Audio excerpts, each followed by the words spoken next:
नमस्कार दोस्तों, स्वागत है आप सभी का हमारे YouTube चैनल इकरा साइंस क्लासेज में।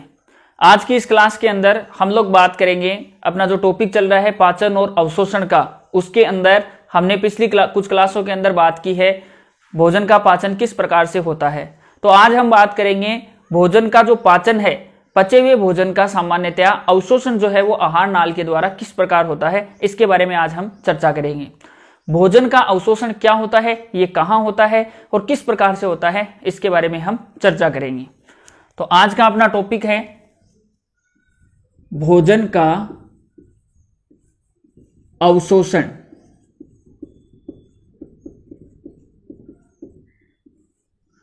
एब्जॉर्प्शन ऑफ फूड, भोजन का अवशोषण। अवशोषण क्या होता है? हमने पीछे पढ़ा है कि सामान्यतया पाचन की क्रिया के फलस्वरूप भोजन के जटिल रूप को सरल रूप में बदला जाता है। अब वो जो सरल रूप है वो सामान्यतया हमारी आहार नाल जो है उस आहार नाल की म्यूकोसा के द्वारा अवशोषित किया जाता है। अवशोषण का मतलब क्या है? आहार नाल की म्यूकोसा से होते हुए वो पाचित पदार्थ जो है वो रक्त में मिलाए जाते हैं, उस क्रिया को हम कहते हैं भोजन का अवशोषण।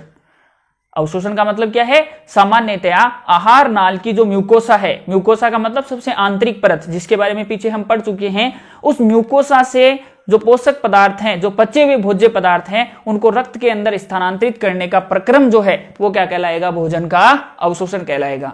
भोजन का अवशोषण जो है वो जनरली आहार नाल के अलग अलग भागों में सामान्यतया अलग अलग पदार्थों का अवशोषण होता है। सबसे ज्यादा जो अवशोषण होता है वो सामान्यतया छोटी आंत में होता है, ठीक है। इसके अलावा मुख में भी अवशोषण होता है, बड़ी आंत में भी अवशोषण होता है, आमाशय में भी होता है।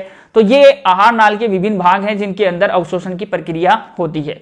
भोजन का अवशोषण जो है वो सामान्यतया दो विधियों से होता है।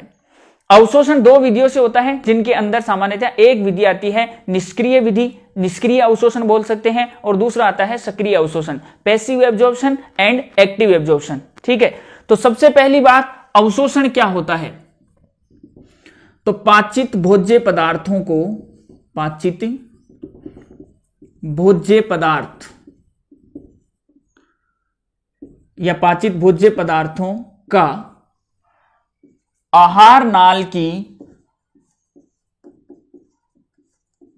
म्यूकोसा से, आहार नाल की म्यूकोसा से रक्त में स्थानांतरण, रक्त में स्थानांतरण, इस प्रक्रम को हम क्या कहते हैं? भोजन का अवशोषण। एब्जॉर्प्शन ऑफ फूड जो है वो क्या होता है? जो डाइजेस्टेड फूड एलिमेंट्स हैं सामान्यतया उनका जो है ब्लड के अंदर ट्रांसफर होना, ब्लड के अंदर उनका ट्रांसपोर्टेशन होना, इस प्रक्रम को, इस प्रोसेस को हम क्या कहते हैं? एब्जॉर्प्शन ऑफ फूड अर्थात भोजन का अवशोषण। सर्वाधिक अवशोषण जो है वो होता है छोटी आंत के अंदर। क्यों होता है? क्योंकि छोटी आंत जो है उसके अंदर विली पाए जाते हैं, दीर्घरोम पाए जाते हैं, जो छोटी आंत के सरफेस एरिया को बढ़ा देते हैं, सतही क्षेत्रफल को बढ़ा देते हैं, जिससे अवशोषण ज्यादा होता है, ठीक है। इसके अलावा अवशोषण की विधियां, अवशोषण जो है वो किन किन विधियों से होता है? अवशोषण की विधियां, मेथड ऑफ एब्जॉर्प्शन। अवशोषण की विधियां जो है, यानी अवशोषण जो है वो कितने प्रकार से हो सकता है? तो अवशोषण जनरली दो प्रकार से हो सकता है। एक तो होता है सक्रिय अवशोषण, सक्रिय अवशोषण, और दूसरा होता है निष्क्रिय अवशोषण। सक्रिय अवशोषण को कहते हैं एक्टिव एब्जॉर्प्शन, और दूसरा होता है निष्क्रिय अवशोषण, निष्क्रिय अवशोषण, पैसिव एब्जॉर्प्शन, पैसिव एब्जॉर्प्शन। ये अवशोषण के दो मेथड हो गए, दो विधियां हो गई। अब बात यह है कि सक्रिय अवशोषण और निष्क्रिय अवशोषण दोनों ही प्रक्रमों में सामान्यतः अवशोषण हो रहा है। तो ये अवशोषण होता, ये मतलब सक्रिय अवशोषण क्या होता है और निष्क्रिय अवशोषण क्या होता है? पहले हम जानते हैं निष्क्रिय अवशोषण के बारे में। तो देखो, ये जो अवशोषण है ये सामान्यतया पदार्थों की सांद्रता के आधार पर उनका स्थानांतरण जो होता है, या पदार्थों की जो सांद्रता प्रवणता होती है, सांद्रताओं में जब पदार्थ की सांद्रताओं में जब अंतर होता है, तो अंतर होने पर पदार्थ जो है उसका स्थानांतरण को उच्च सांद्रता से निम्न सांद्रता की ओर या निम्न सांद्रता से उच्च सांद्रता की ओर किस प्रकार से होता है, उसके आधार पर ये अवशोषण के प्रकार बताए गए हैं। ठीक है, तो सबसे पहले हम बात करें निष्क्रिय अवशोषण। निष्क्रिय अवशोषण अवशोषण की वो विधि है जिसके अंदर सामान्यतः पदार्थों का स्थानांतरण या पदार्थों का परिवहन जो है वो उच्च सांद्रता से निम्न सांद्रता की ओर होता है। जनरली हमें पता है कि पदार्थों का उच्च सांद्रता से निम्न सांद्रता की ओर स्थानांतरण विसरण द्वारा हो सकता है, अर्थात डिफ्यूजन के द्वारा। इसके अलावा परासरण के द्वारा, ओस्मोसिस के द्वारा हो सकता है। ठीक है, तो ये जो है निष्क्रिय अवशोषण की कुछ विधियां है। इसके अलावा कौन कौन से ऐसे पदार्थ हैं जिनका सामान्यतः निष्क्रिय अवशोषण होता है? तो निष्क्रिय अवशोषण विधि से अवशोषित होने वाले पदार्थों के अंदर आते हैं कुछ मात्रा में ग्लूकोज होता है। इसके अलावा जो छोटी श्रृंखला वाले जो वसीय अम्ल होते हैं उनका अवशोषण भी निष्क्रिय विधि से होता है। क्लोराइड आयन है, इसके अलावा डी एमिनो अम्ल है, इन सब का जो अवशोषण है वो सामान्यतः निष्क्रिय अवशोषण द्वारा होता है। ठीक है, तो निष्क्रिय अवशोषण के अंदर क्या होगा? सबसे पहली बात, पदार्थ उच्च सांद्रता से किस तरफ जाएंगे? निम्न सांद्रता की ओर। High concentration to low concentration, निम्न सांद्रता। ठीक है, पदार्थों का जो परिवहन है वो उच्च सांद्रता से निम्न सांद्रता की ओर होगा। इसके अलावा इसमें सामान्यतया अवशोषण किस किस प्रकार से हो सकता है? तो इसमें विसरण द्वारा, विसरण का मतलब डिफ्यूजन, पदार्थों का उच्च सांद्रता से निम्न सांद्रता की ओर जाना क्या कहलाता है? विसरण, विसरण द्वारा। इसके अलावा परासरण द्वारा, परासरण ओस्मोसिस, परासरण द्वारा पदार्थों का परिवहन होता है। ठीक है, यानी विसरण द्वारा हो सकता है या परासरण द्वारा पदार्थों का परिवहन। तो ये तो हो गया सामान्यतया निष्क्रिय अवशोषण। पदार्थों का परिवहन जब उच्च सांद्रता से निम्न सांद्रता की ओर हो, पदार्थों का स्थानांतरण उच्च सांद्रता से निम्न सांद्रता की ओर हो, तो इसको कहते हैं निष्क्रिय अवशोषण। इसके अलावा विसरण द्वारा, परासरण द्वारा। विसरण का मतलब है उच्च सांद्रता से निम्न सांद्रता की ओर पदार्थों का स्थानांतरण होना, ये क्या कहलाता है? विसरण कहलाता है। इसके अलावा परासरण का मतलब होता है जब जल उच्च सांद्रता से निम्न सांद्रता की ओर कोशिकीय झिल्ली से होता हुआ गति करे, तो उस क्रिया को हम क्या कहते हैं? परासरण अर्थात ओस्मोसिस कहते हैं। अब कौन कौन से ऐसे पदार्थ हैं जिनका अवशोषण जो है वो निष्क्रिय विधि से होता है? तो ध्यान देंगे, कुछ मात्रा में ग्लूकोज, इसके अलावा ध्यान देंगे छोटी श्रृंखला वाले वसीय अम्ल, छोटी श्रृंखला वाले वसीय अम्ल,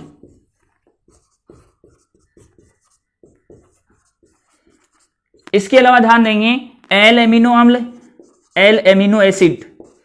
एल एमिनो अम्ल क्या होते हैं इसके बारे में भी अभी हम बात करेंगे। इसके अलावा क्लोराइड आयन Cl-,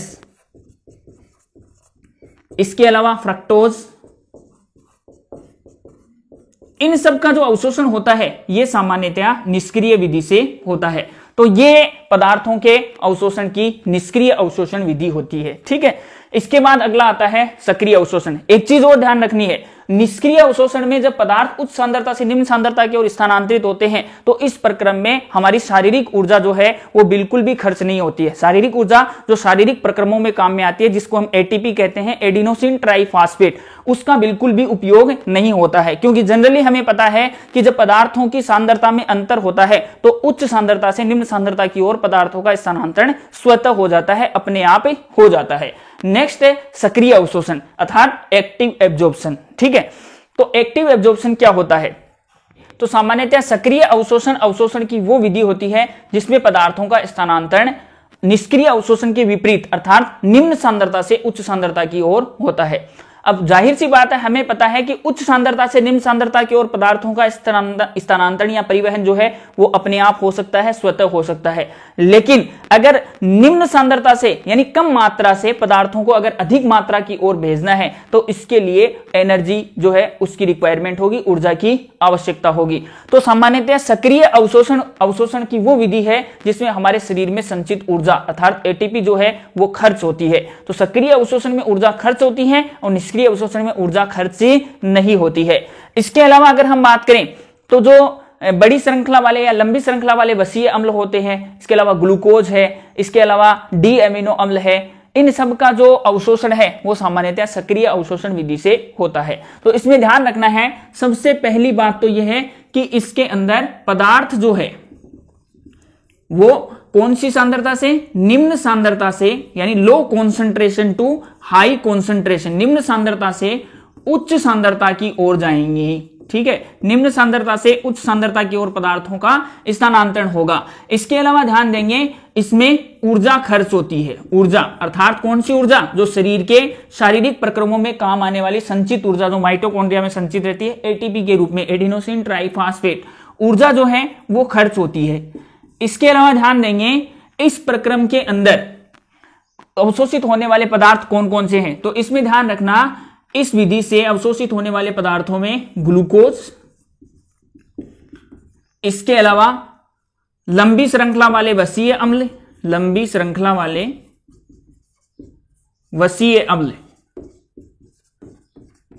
वसीय अम्ल, इसके अलावा ध्यान देंगे डी एमिनो अम्ल, पीछे आया है एल एमिनो अम्ल, वो तो निष्क्रिय विधि से अवशोषित होगा और ये डी एमिनो अम्ल जो है वो सक्रिय विधि से अवशोषित होता है। इसके अलावा सोडियम आयन Na+ जो है इसका अवशोषण भी जो है सामान्यतः कौन सी विधि से होगा, सक्रिय अवशोषण विधि से। तो ये अवशोषण की दो विधियां हो गई, एक तो निष्क्रिय अवशोषण और सक्रिय अवशोषण।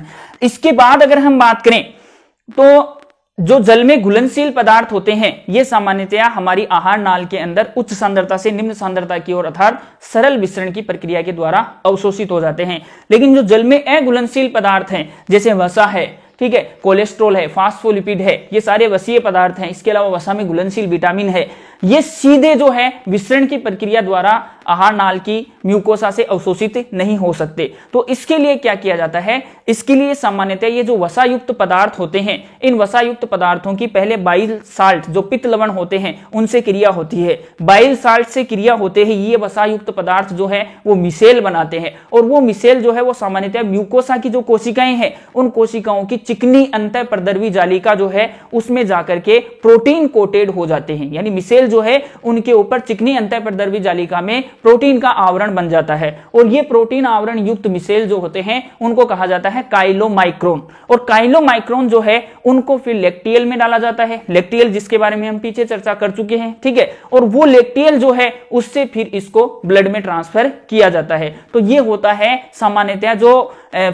जो वाटर इनसोल्यूबल सब्सटेंस होते हैं, जो जल में अघुलनशील पदार्थ होते हैं, उनका अवशोषण किस प्रकार से होता है इसके बारे में हमने अभी बात की है। ठीक है, इसको अगर हम डायग्राम के जरिए समझें तो आराम से समझ में आ जाएगी कि किस प्रकार से जल में अघुलनशील पदार्थ या वसायुक्त पदार्थ जो है उनका अवशोषण किस प्रकार से होता है। नेक्स्ट है जल में अघुलनशील पदार्थों का अवशोषण, absorption of water insoluble substance, या हम यूं कह सकते हैं वसा का अवशोषण किस प्रकार से होता है।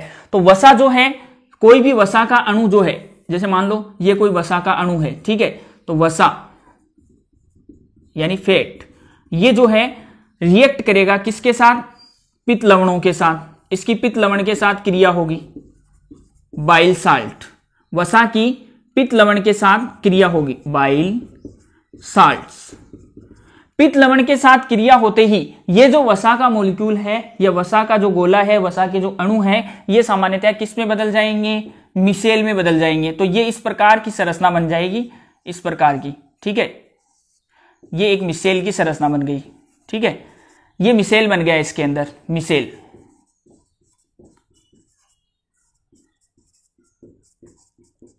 ठीक है, मिसेल जो है ये सामान्यतः फिर हमारी जो म्यूकोसा है इस म्यूकोसा की कोशिकाओं की अंतःप्रदर्वी जालिका में जाएंगे। ठीक है, तो ये मिसेल जो है इनका अंतःप्रदर्वी जालिका में, ध्यान रखना, SER में स्थानांतरण, इन मिसेल का SER में स्थानांतरण होगा। SER क्या होती है, SER होती है स्मूथ एंडोप्लाज्मिक रेटिकुलम, चिकनी अंतःप्रदर्वी जालिका, जो कोशिका का एक भाग होती है। दो प्रकार की जालिकाएं पाई जाती है, एक तो चिकनी अंतःप्रदर्वी जालिका, एक होती है खुरदरी अंतःप्रदर्वी जालिका।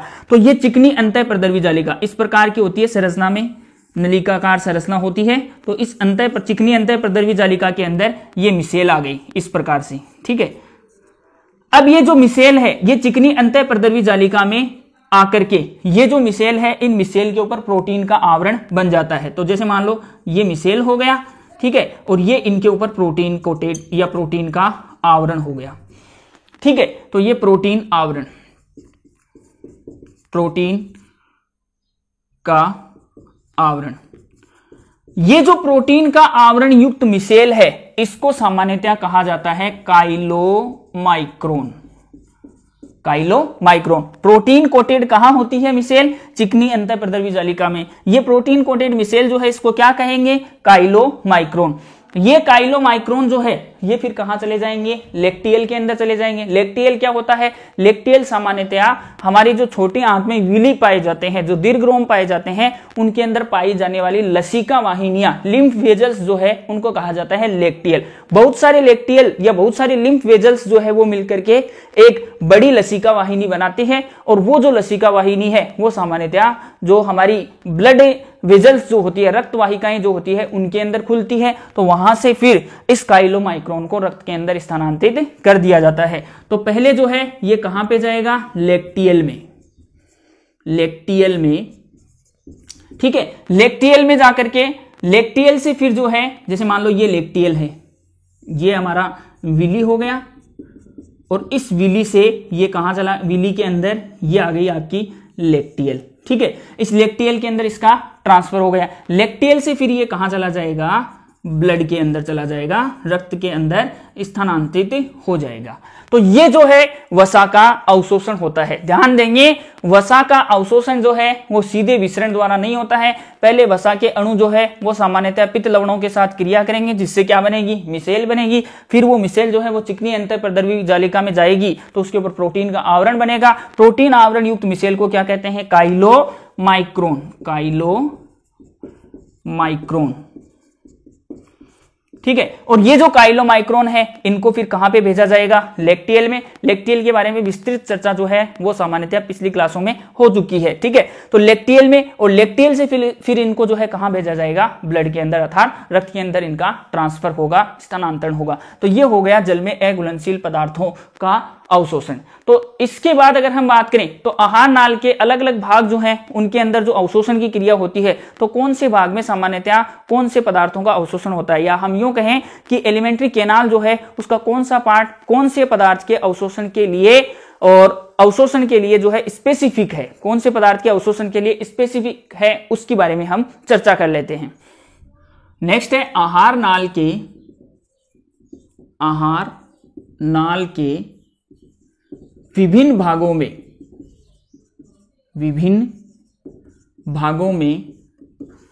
अवशोषित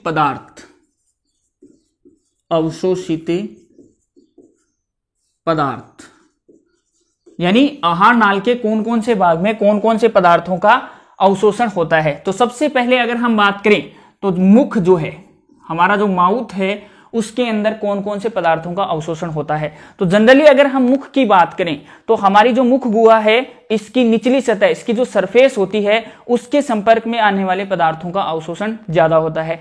जो हमारी जीभ है, ठीक है, मुख के अंदर जो जीभ है, उस जीभ की निचली सतह के संपर्क में जो चीजें आती है उनका अवशोषण सामान्यतया ज्यादा होता है। जनरली जब हम दवाई लेते हैं तो वो दवाइयां जो है उनका लगभग अवशोषण जो है वो हमारे मुख में हो जाता है। तो मुख में सामान्यतया कुछ मात्रा में तो जल का अवशोषण होता है, इसके अलावा खास तौर से औषधियों का अवशोषण होता है। तो कुछ मात्रा में जल, इसके अलावा औषधियां, इनका अवशोषण होता है। इसके अलावा ध्यान देंगे, अगला है मुख के बाद में जो फेरिंग्स है, इसके अलावा इसोफेगस, यानी कहने का मतलब ग्रसनी और ग्रासनाल, इनके अंदर एब्जॉर्प्शन होता नहीं है। इसके बाद अगर हम बात करें तो आमाशय, कुछ मात्रा में आमाशय में अवशोषण होता है। आमाशय स्टोमक जो है, इसके अंदर जनरली अगर हम बात करें तो जो सरल शर्करा होती है, सिंपल शुगर होती है, सरल शर्करा, उसका अवशोषण होता है, ठीक है। सरल शर्करा जो है सामान्यतया जो हमारा जो पॉलीसेकेराइड होते हैं, जो शर्करा का कॉम्प्लेक्स फॉर्म है पॉलीसेकेराइड, उससे थोड़ी बहुत जो सरल शर्करा आमाशय में बन जाती है, उसका अवशोषण कहां हो जाता है? स्टोमक अर्थात आमाशय में हो जाता है। सरल शर्करा का अवशोषण होता है। इसके अलावा इसमें ध्यान रखना, सर्वाधिक मात्रा में होता है एल्कोहल का एब्जॉर्प्शन। अगर पूछ लिया जाए एल्कोहल का अवशोषण कहां होता है, तो एल्कोहल का अवशोषण कहां हो जाता है, आमाशय में। इसके अलावा इसके अंदर कुछ मात्रा में अगर हम बात करें तो जल का अवशोषण भी होता है, जल का अवशोषण। ठीक है, तो जल का अवशोषण ये अवशोषित पदार्थ हैं। इसके अलावा अगर हम बात करें तो नेक्स्ट है छोटी आंत। छोटी आंत, स्मॉल इंटेस्टाइन। छोटी आंत जो है वो आहार नाल का ऐसा भाग है जिसमें मैक्सिमम डाइजेशन होता है, अर्थात अधिकतम पाचन होता है। इसके अलावा मैक्सिमम एब्जॉर्प्शन भी होता है, अधिकतम अवशोषण भी होता है। तो ध्यान रखना, अधिकतम अवशोषण जो है वो कहां होता है, छोटी आंत में। अधिकतम अवशोषण, मैक्सिमम एब्जॉर्प्शन। इसके अलावा ध्यान देंगे, छोटी आंत जो है इसके अंदर सभी तरह के ग्लूकोज है, मतलब जितने भी कार्बोहाइड्रेट है वो सारे, इसके अलावा प्रोटीन, इसके अलावा वसा, इन सब का अवशोषण कहां होगा, छोटी आंत में। तो पॉलीसेकेराइड जितने भी जो शर्करा है या कार्बोहाइड्रेट, इसके अलावा वसा, प्रोटीन, जल, ठीक है, इन सब का अवशोषण होता है। जल, इसके अलावा लवण, मिनरल्स जो है इनका एब्जॉर्प्शन होता है, अवशोषण होता है। पीछे हमने बात की थी कि छोटी आंत का जो इलियम भाग है उसमें विटामिन B12 का अवशोषण होता है, और उसके लिए जिम्मेदार कारक कौन सा होता है, इंट्रिंसिक फैक्टर, आंतरिक कारक, नेज आंतरिक कारक बोलते हैं, जिसको कहां से निकलता है, वो जो आमाशय है उस आमाशय के अंदर पाई जाने वाली ऑक्सिंटिक कोशिकाओं से निकलता है। तो विटामिन का अवशोषण भी होता है, कार्बोहाइड्रेट का, वसा का, प्रोटीन का, इन सब का अवशोषण होता है। ध्यान देंगे, जल का अवशोषण तीनों पार्ट में, तीनों के आगे बड़ी आंत है, बड़ी आंत में भी जल का अवशोषण होता है। लेकिन अगर पूछ लिया जाए सबसे ज्यादा जल का अवशोषण कहां होता है, तो जल का अवशोषण होता है छोटी आंत में सबसे ज्यादा। क्यों? छोटी आंत के अंदर पाए जाने वाले जो विली होते हैं, जो दीर्घरोम होते हैं, वो छोटी आंत के सतही क्षेत्रफल को 600 टाइम ज्यादा इंक्रीज कर देते हैं, 600 गुना ज्यादा बढ़ा देते हैं। इसके बाद अगर हम बात करें तो नेक्स्ट आता है इसमें बड़ी आंत। बड़ी आंत जो होती है, इस बड़ी आंत के अंदर सामान्यतः खनिज लवण, खनिज लवणों में मोस्टली आपको ध्यान रखना है पोटेशियम, क्लोराइड, इसके अलावा सोडियम, इनका अवशोषण होता है। ठीक है, इसके अलावा आपके जैसे औषधियां हैं, इन औषधियों का अवशोषण भी बड़ी आंत के अंदर होगा। इसके अलावा जो जल है, इस जल का अवशोषण भी कहां होता है, बड़ी आंत में। तो ये जो है आहार नाल के अलग अलग भाग और इनके अंदर अवशोषित होने वाले पदार्थ हैं। तो ये होती है अवशोषण की प्रक्रिया। ठीक है, अवशोषण के बाद में जब अवशोषण हो जाता है तो रक्त में मिलाए जाने वाले जो पदार्थ हैं वो रक्त के साथ सामान्यतः शरीर के विभिन्न ऊतकों तक पहुंचते हैं, और इस प्रोसेस को हम कहते हैं एसिमिलेशन अर्थात स्वांगीकरण। नेक्स्ट है भोजन का स्वांगीकरण, एसिमिलेशन ऑफ फूड। हमने पढ़ा है कि जैसे ये पाचित पदार्थ, डाइजेस्टेड फूड जो है या पाचित भोजन जो है, ये पाचित भोजन जो है ये स्थानांतरित होगा कहां पे, ब्लड में। ठीक है, पाचित भोजन का ब्लड में जाना, इसको हम क्या कहते हैं, एब्जॉर्प्शन अर्थात अवशोषण। ये तो हो गया अवशोषण। ठीक है, अब ब्लड के जरिए जो है ये पाचित भोजन जो है या न्यूट्रिएंट्स जो है, पोषक तत्व जो है, वो हमारे शरीर के विभिन्न भागों तक पहुंचाए जाते हैं। इसी प्रोसेस को हम कहते हैं भोजन का स्वांगीकरण। तो ब्लड जो है इससे ये शरीर के ऊतकों में जाते हैं, शरीर के ऊतक, बॉडी टिश्यूज। तो पोषक पदार्थों का रक्त की सहायता से शरीर के ऊतकों तक जाना, यह प्रोसीजर क्या कहलाता है, स्वांगीकरण, एसिमिलेशन ऑफ फूड, भोजन का स्वांगीकरण। तो स्वांगीकरण वो प्रक्रिया है जिसमें रक्त की सहायता से पोषक पदार्थों को शरीर के ऊतकों तक पहुंचाया जाता है, और ऊतक जो है वो क्या करते हैं, ऊतकों की कोशिकाएं जनरली उन पोषक पदार्थों को यूटिलाइज करती है, काम में लेती है, शरीर के लिए ऊर्जा प्राप्त करने में या ऊर्जा बनाने में। इसके अलावा अगर हम बात करें तो शरीर की रिपेयर करने में, बॉडी की जो रिपेयर होती है वो करने में, शरीर के अनुरक्षण में, वृद्धि, विकास, इन सारे कार्यों के अंदर ये पोषक तत्व जो है वो काम में आ जाते हैं। तो ये हो गया स्वांगीकरण। स्वांगीकरण के बाद में आहार नाल में होने वाली अगली प्रक्रिया है बहिक्षेपण। ठीक है, जिसको हम बोलते हैं डेफिकेशन। जनरली हमने पढ़ा है कि यहां से जो छोटी आंत है, छोटी आंत, बड़ी आंत, इनके अंदर अवशोषण हो गया। अब बड़ी आंत में जब अवशोषण हो जाता है पदार्थों का, तो उसके बाद में क्या होता है, जो पाचन की क्रिया के फलस्वरूप जो अपाचित पदार्थ या जो एक्सक्रीटरी सब्सटेंस, अपशिष्ट पदार्थ बनते हैं, उन अपशिष्ट पदार्थों का हमारे शरीर में कोई उपयोग नहीं होता, तो उनको फिर बड़ी आंत का एक भाग होता है मलाशय, उस मलाशय के अंदर एकत्रित किया जाता है और फिर मलाशय जो है उसके अंदर इकट्ठा होने के पश्चात उन पदार्थों को मलाशय का ही एक भाग जो कि शरीर से बाहर गुदा के रूप में निकलता है या गुदा के रूप में खुलता है, ठीक है, उस गुदा या मल द्वार के द्वारा जो है उन पदार्थों को शरीर के बाहर एक्सक्रीट आउट कर दिया जाता है, उनको निष्कासित कर दिया जाता है और उसी प्रक्रम को हम कहते हैं बहिक्षेपण अर्थात डेफिकेशन। तो डेफिकेशन क्या है, ठीक है, तो अपाचित पदार्थों का, अपाचित पदार्थ मल द्वार द्वारा, मल द्वार एनस जिसको हम बोलते हैं, मल द्वार द्वारा शरीर से बाहर निकलना, बाहर निकलना, क्योंकि शरीर में तो कोई उनका यूज है नहीं, तो शरीर से बाहर निकाल दिया जाता है उन पदार्थों को, उसको हम कहते हैं बहिक्षेपण। विष्ठा के रूप में, मल के रूप में, फिक्कल के रूप में वो पदार्थ जो है वो शरीर से बाहर निकल जाते हैं। तो ये तो हो गया बहिक्षेपण। इसके बाद ध्यान देंगे विष्ठा जो होती है, मल जो होता है, उस मल के बारे में अगर हम बात करें तो उसका 70% भाग जो है वो जल होता है, मल में 70% वाटर होता है। इसके अलावा ध्यान देंगे मल जो है उसके रंग के लिए एक जिम्मेदार वर्णक होता है जिसका नाम है स्टार्कोबिलिनोजन। इसके अलावा मल के अंदर जो दुर्गंध आती है उसके लिए जिम्मेदार पदार्थ होते हैं इंडोल, स्केटोल, अमोनिया, H2S। इसके अलावा अगर हम बात करें मेथेन, ये सारी गैसें जो है वो सामान्यतः मल की दुर्गंध के लिए जिम्मेदार होती है। पीछे हमने बात की थी बड़ी आंत के अंदर जो सिम्बायोटिक बैक्टीरिया पाए जाते हैं, सहजीवी जीवाणु पाए जाते हैं, जैसे ई कोलाई है, इसके अलावा स्ट्रेप्टोकोकस फिकेलिस है, ये दोनों बैक्टीरिया जो है ये सामान्यतः मल जो है उस मल के निर्माण में सहायक होते हैं। ये बैक्टीरिया क्या करते हैं, विभिन्न प्रकार की गैसों का निर्माण करते हैं और वो गैसें जो होती है वो मल की दुर्गंध के लिए जिम्मेदार होती हैं। तो ध्यान देंगे मल के बारे में अगर हम बात करें,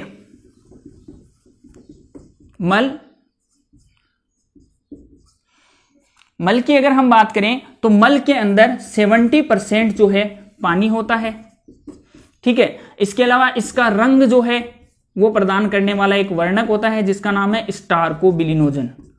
स्टार्कोबिलिनोजन भूरे रंग का वर्णक होता है ये स्टार्कोबिलिनोजन। इसके अलावा ध्यान देंगे इसके अंदर जो दुर्गंध आती है वो आती है इंडोल, स्केटोल, अमोनिया, डायरेक्ट फॉर्मूला लिख रहा हूं मैं, ammonia NH3 CH4 methane, hydrogen sulphide H2S, जिसको सड़े अंडे वाली गैस भी कहते हैं, ठीक है। सड़े अंडे के अंदर जैसी गंध आती है वैसी गंध इस H2S के अंदर आती है। तो ऐसे ये जो दुर्गंध वाले पदार्थ हैं ये मल के अंदर पाए जाते हैं, ठीक है। यानी मल के अंदर दुर्गंध जो है वो इन पदार्थों के कारण से आती है, ठीक है। तो ये हो गया बहिक्षेपण। तो हमने देखा है कि आहार नाल जो है इसके अंदर भोजन के पाचन से संबंधित विभिन्न क्रियाएं जो है वो किस प्रकार संपन्न होती है, भोजन का अंतर्ग्रहण क्या होता है, अवशोषण क्या होता है, पाचन क्या होता है, स्वांगीकरण क्या होता है, उसके बाद भोजन जो है अपाचित भोजन जो है उसको शरीर से बाहर निकालने का प्रक्रम जिसको बहिक्षेपण कहते हैं ये क्या होता है, इसके बारे में अब तक हमने चर्चा की है। तो यहां आकर के अपना पाचन और अवशोषण की क्रिया जो है वो समाप्त होती है, ठीक है। अब इसके अंदर एक चीज बच रही है, हमने जो है आहार नाल के विभिन्न भागों के बारे में पढ़ा है। हमने जो डाइजेस्टिव ग्लैंड, जो कि हमने पीछे बात की है कि डाइजेस्टिव सिस्टम जो है वो दो पार्ट से मिलकर बनता है, एक तो एलिमेंट्री कैनाल अर्थात आहार नाल, दूसरी होती है डाइजेस्टिव ग्लैंड्स अर्थात पाचन ग्रंथियां। तो डाइजेस्टिव ग्लैंड्स जो है उनके अंदर हमने सिर्फ स्लेवरी ग्लैंड्स, लार ग्रंथियों के बारे में बात की है। अभी दो ग्लैंड्स और बच रही है जिसमें एक तो यकृत और दूसरी है अग्नाशय पेनक्रियाज, उसके बारे में हम नेक्स्ट क्लास में चर्चा करेंगे। धन्यवाद।